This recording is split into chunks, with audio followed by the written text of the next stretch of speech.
Breaking news చూస్తున్నారు. రైతులకి వాతావరణ శాఖ గుడ్ న్యూస్ చెప్పుకొచ్చింది. ఈసారి ఋతుపవనాలు ముందుగానే వస్తాయంటూ వాతావరణ శాఖ అంచనా వేయడం జరుగుతోంది. సాధారణంగా మే 22 లేకపోతే ఆ తర్వాత ఋతుపవనాలు ప్రవేశిస్తూ ఉంటాయి. అయితే ఈ నెల 14 నుంచి 16 మధ్య అండమాన్ నికోబార్ దీవులను తాకబోతున్నాయి ఋతుపవనాలు అంటూ భారత వాతావరణ శాఖ అంచనాలున్నాయి. మే 25న నైరుతి ఋతుపవనాలు కేరళను తాకే అవకాశం ఉందంటూ కూడా ఇటు మాట్లాడుకుంటున్న సందర్భం. జూన్ ఫస్ట్ వీక్లో ఏపీ తెలంగాణను తాకబోతున్నాయి నైరుతి ఋతుపవనాలు. నైరుతి ఋతుపవనాల రాకతో ముందుగానే వర్షాలు వచ్చే అవకాశం కనిపిస్తోంది. అయితే ముందస్తు వర్షాలతో ఖరీఫ్ సాగు ముందుగానే ప్రారంభించే అవకాశం ఉంది అనే మాట వినిపిస్తోంది. నైరుతి రాకతో ఎండల తీవ్రత తగ్గే అవకాశం ఉంది. ఈ ఏడాది దేశవ్యాప్తంగా సాధారణం కంటే ఎక్కువ వర్షాలు కురుస్తాయంటూ వాతావరణ శాఖ అంచనాలు వేయడం జరుగుతోంది. గత కొద్ది రోజులుగా చూసుకుంటే ఎల్నినో ఎఫెక్ట్ కారణంగా వర్షాల మీద ఇంపాక్ట్ ఉండొచ్చు, ఎండల తీవ్రత పెరగచ్చు అని చెప్పి అంచనాలు కొంచెం ఎక్కువగానే ఉన్నాయనుకోవాలి. బట్ ఇప్పుడు ఋతుపవనాలకు సంబంధించి ఋతుపవనాల రాక ఎక్కడ ఆలస్యం అవుతుందని చెప్పి భయపడ్డారు చాలామంది. ఈ ఏడాది రెండు తెలుగు రాష్ట్రాల్లోనే కాదు, యావత్ భారతదేశంలో కూడా ఎండల తీవ్రత ఎక్కువగా ఉంది. ఏకంగా తెలుగు రాష్ట్రాలకు వస్తే గరిష్టంగా 46 డిగ్రీలు కొన్ని సందర్భాల్లో అది క్రాస్ అయిపోతుంది. దాదాపుగా 46 డిగ్రీల వరకు కూడా టచ్ అయిపోతుందా అనే ఇంతలా వాతావరణం మారిపోయింది. రాత్రిపూట కనీసం మేడకి పడుకోవాలన్నా కూడా ఎక్కడా కూడా ఊపిరి ఆడనివ్వటం లేదు. అటువంటి పరిస్థితి. ఒక పక్క గుబురెండ, ఇంకో పక్క హీట్ వేవ్స్ గురించి మాట్లాడుకుంటున్నారు, వడగల్పులు. ఇది మన తెలుగు రాష్ట్రాల పరిస్థితి. మరి ఈ నేపథ్యంలో హైదరాబాద్లో ఎటువంటి సిచ్యువేషన్ ఉంది? ఇన్ఫ్యాక్ట్ ఇప్పటికీ హైదరాబాద్లో కూడా గత 2 రోజులుగా చూసుకుంటే ఉక్కబోత ఎక్కువైపోయింది. ఇన్నాళ్ళు వేడి అనుకుంటే ఇప్పుడు ఉక్కబోతు కూడా పెరిగిపోయింది. ఎందుకు ఇలా ఉంది వాతావరణం అండ్ వాతావరణ శాఖ అంచనాలు ఏంటి? అట్ ద సేమ్ టైం ఋతుపవనాల రాకతో ఎటువంటి పరిస్థితులు ఏర్పడే అవకాశం ఉంది? ఒక్కసారి దీనికి సంబంధించి కొంచెం డీటెయిల్గా మాట్లాడుకునే ప్రయత్నం చేద్దాం. ఎందుకంటే గత ఋతుపవనాల గురించి కూడా ఈ సందర్భంలో మాట్లాడుకునే క్రమం. ఎందుకంటే 2025 ఆ టైంలో 2025లో ఋతుపవనాలు దాదాపుగా మనకి ఐ థింక్ మే 22 యాక్చువల్గా అయితే మనకి ఋతుపవనాలు ప్రవేశించాల్సిన సందర్భం, లేకపోతే టైం యాక్చువల్గా ఏంటంటే మే 22కి భారత వాతావరణ శాఖ అంచనాల ప్రకారం నైరుతి ఋతుపవనాలు అండమాన్ నికోబార్ దీవుల్ని తాకాలి. కానీ లాస్ట్ టైం అయితే ఏకంగా దాదాపుగా 10 రోజుల ముందు, అటు ఇటుగా 10 రోజుల ముందు మే 13 నుంచి 14 మధ్య నైరుతి ఋతుపవనాలు అండమాన్ నికోబార్ దీవుల్ని తాకాయి. ఆ తర్వాత మన తెలుగు రాష్ట్రాలకు సంబంధించి మాట్లాడుకుంటే సాధారణంగా జూన్ 5 ఆ సందర్భంలో ఆంధ్రప్రదేశ్ను తాకుతుంది. ఆ తర్వాత 5 రోజులకి ఇటు జూన్ 10వ తారీఖున ఆ సందర్భంలో తెలంగాణను తాకుతూ ఉంటుంది. బట్ ఈసారి ఇంకా ఎగ్జాక్ట్ డేట్స్ అనేవి రాలేదు. కానీ మనం మాట్లాడుకున్నట్టుగా 14 నుంచి 16 తారీఖుల మధ్య తాకచ్చు అనేది ఇటు అంచనాలు అయితే ఉన్నాయి భారత వాతావరణ శాఖకు. అండ్ అలాగే కేరళ తీరాన్ని బహుశా 14 నుంచి 16 అనుకుంటే, అంటే సాధారణంగా 22వ తారీఖుని తాకుతూ ఉంటాయి. బట్ లాస్ట్ టైం కూడా అంతే, మే 13, 14 ఆ టైంలో తాకాయి. కాబట్టి ఈసారి 14 నుంచి 16 బహుశా లాస్ట్ టైంతో పోల్చుకుంటే 2 రోజులు డిలే అవ్వచ్చు.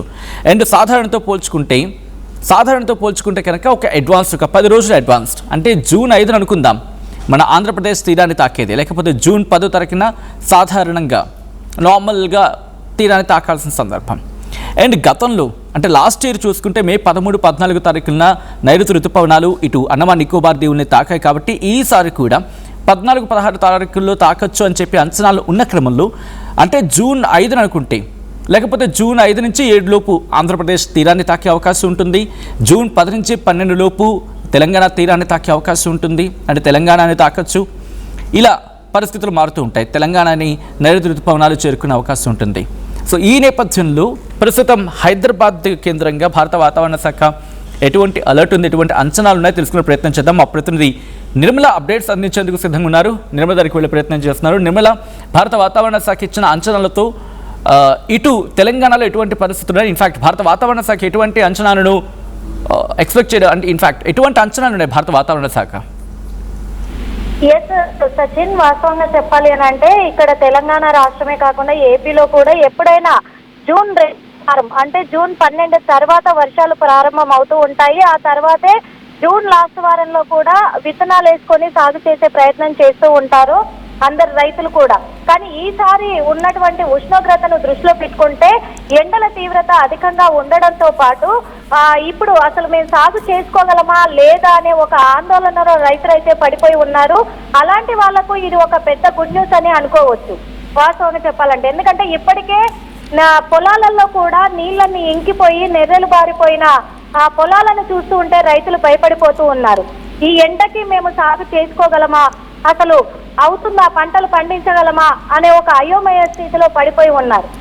అలాంటిది వాళ్ళకి ఇప్పుడు వాతావరణ శాఖ కేంద్రం మాత్రము చాలా అంటే చాలా పెద్ద గుడ్ న్యూస్ చెప్పింది అనుకోవచ్చు. ఈ నెల 14 నుంచి 16 మధ్యలో అండమాన్ను తాకనున్న ఋతుపవనాలు, అలాగే 25వ తేదీ మే 25వ తేదీ నుంచి కూడా కేరళను తాకిన తర్వాత జూన్ మొదటి వారంలోనే ఏపీ తెలంగాణకు వస్తున్నాయి నైరుతి ఋతుపవనాలు. కాబట్టి అప్పటి నుంచి మనకి వర్షాలు ఈ మే నెలాఖరులోనే వర్షాలు పడే అవకాశం ఉన్నందున ఇక్కడ రైతులకు సాగు చేసుకోవడానికి చాలా అనుగుణంగా ఉంటుంది. ఈసారి పంటలు కూడా వాళ్ళు చక్కగా పండించుకోవచ్చు, ఎక్కువ దిగుమతి చేయొచ్చు, ఎక్కువ పంటను పండించవచ్చు అనే ఒక ధైర్యాన్ని అయితే కల్పిస్తుంది వాతావరణ శాఖ అని కూడా చెప్పొచ్చు. ఎందుకంటే నైరుతి రాకతోటి కూడా ఈ ఎండల తీవ్రత కూడా తగ్గే అవకాశం కూడా ఉంది.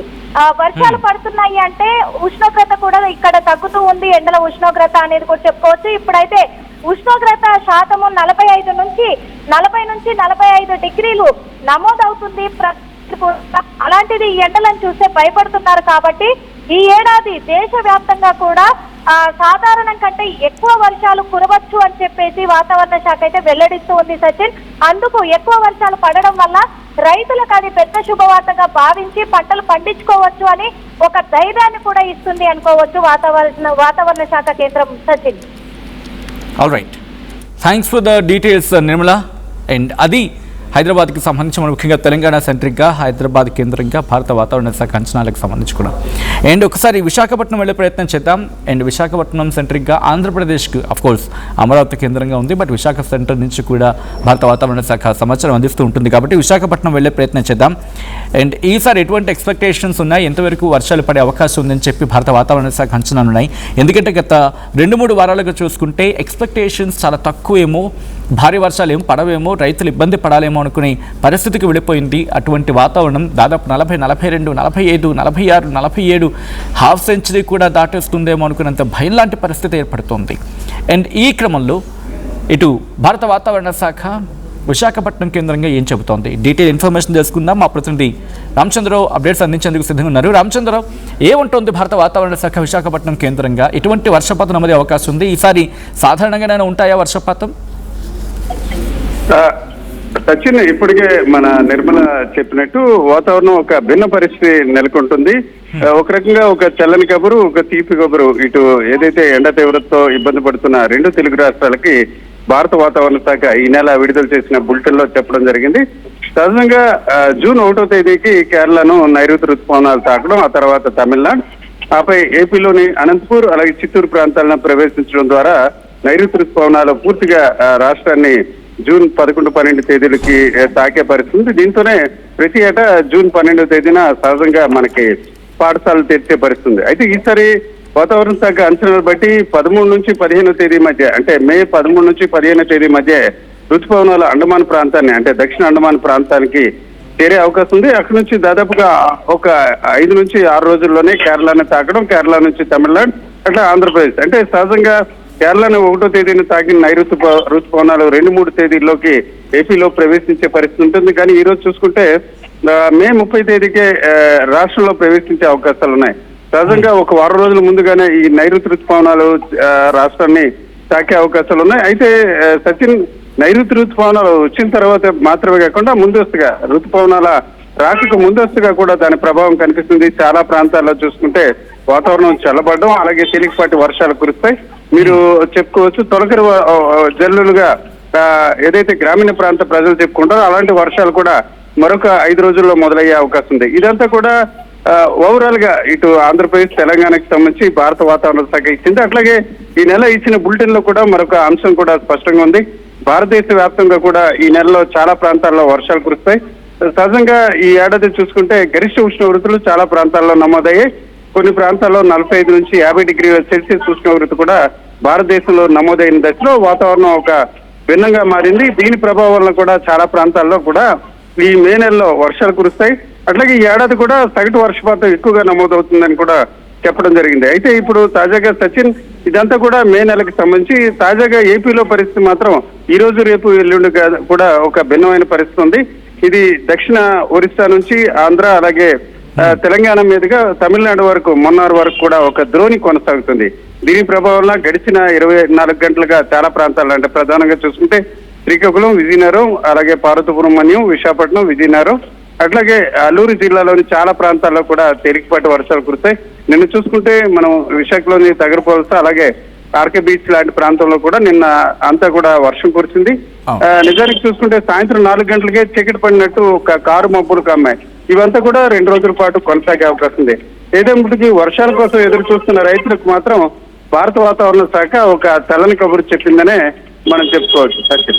Right, thanks for the update Ramachandra Rao. మొత్తంగా అయితే అది రామచంద్రరావు చెప్పినట్టుగా, నిర్మలా చెప్పినట్టుగా భారత వాతావరణ శాఖ అయితే మాత్రం ఒక చల్లటి కబురు అందించిందని చెప్పుకోవాలి. ఎందుకంటే ఉక్కబోత వాతావరణం, భరించలేని ఉక్కబోత, ఉష్ణోగ్రతలు పెరిగిపోవడం, ఉక్కిరిబిక్కిరి అయిపోతున్నారని చెప్పుకోవాలి. అండ్ వర్షాలు కనుక సకాలంలో పడకపోతే రైతులు చాలా ఇబ్బందులు పడుతూ ఉంటారు. అండ్ అటువంటిది ఒక వారం రోజుల ముందే ఋతుపవనాలు వస్తాయి అని చెప్పి భారత వాతావరణ శాఖ చెప్పడం, ఒక్క మాటలో చెప్పాలంటే రైతుల ఆశలకు మొలకలు ఎత్తుతూ ఉన్నాయి కదా, ఆ ఆశలకు మరిన్ని నీళ్లు పోసి బహుశా ఆ మొలకలు ఎత్తుతున్న మొక్కలకి మరింత దన్నిచ్చినట్టు ఒక్క మాటలో చెప్పాలంటే బహుశా రైతులకి ఇది గుడ్ న్యూస్ కింద చెప్పుకోవాలి. అండ్ ఇటువంటి గుడ్ న్యూస్ని వెంటనే మీ దగ్గర పెట్టుకోకండి, నలుగురికి పంచుకునే ప్రయత్నం చేస్తూ ఉండండి. ఎందుకంటే చల్లటి వార్త కాదు, ఒక శుభవార్త. ఎందుకంటే మన రైతన్న బాగున్నాడంటే మనకి 4 మెతుకులు నోట్లోకి వెళ్తాయి. అండ్ వాళ్ళకి సంబరం లాంటి మాట ఇది. సాధారణంగా May 22 వస్తూ ఉంటాయి. ఎవరైనా కొత్తగా చూస్తున్నామంటే వాళ్ళు చెప్పే ప్రయత్నం చేస్తాను. సాధారణంగా May 22కి వస్తాయి. May 22 ఆ టైంలో వస్తాయనేది భారత వాతావరణ శాఖ అంచనా ఋతుపవనాలు. కానీ ఈసారి 14 నుంచి 16 మధ్య వస్తాయనేది, అంటే అటు ఇటుగా వారం రోజుల ముందే వచ్చేస్తాయని చెప్పి. ఇప్పుడు 14 అనుకుంటే అప్పుడు 14, 10, 15 అనుకుందాం ఆన్ యావరేజ్గా. ఒక వారం రోజుల ముందే వచ్చేస్తాయి. కాబట్టి మన రైతన్న సంతోషపడే క్షణాలు అవి ఇంకా.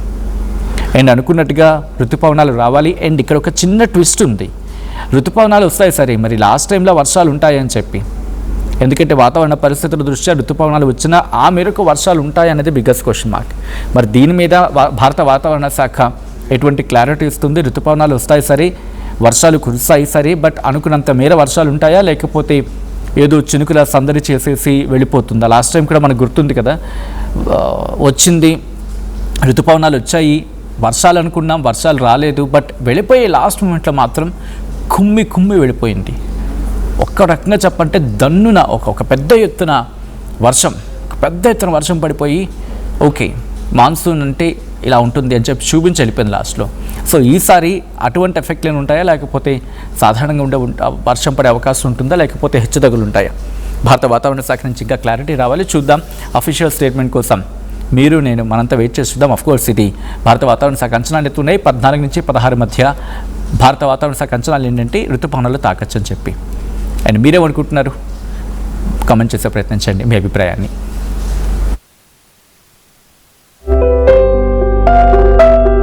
చిన్న చిన్న ఆనందాలు 35 ఏళ్లుగా నా జీవితంలో లేవు. 35 ఏళ్లుగా నేను డైపర్లలో బ్రతికాను. 6 సెంటీమీటర్ల ఫిస్టులా నా మూత్రాశయంలో లీకు కారణమైంది. ఎవరూ నాకు సహాయం చేయలేకపోయారు. AINUలో వైద్యులను కలిసే వరకు. అక్కడ వారు రోబోటిక్ శస్త్రచికిత్సతో నాకు పరిష్కారం ఇచ్చారు. వారు నా ఆత్మవిశ్వాసాన్ని కూడా తిరిగిచ్చారు. Precision care makes it possible. The Center for Robotic Surgery at AINU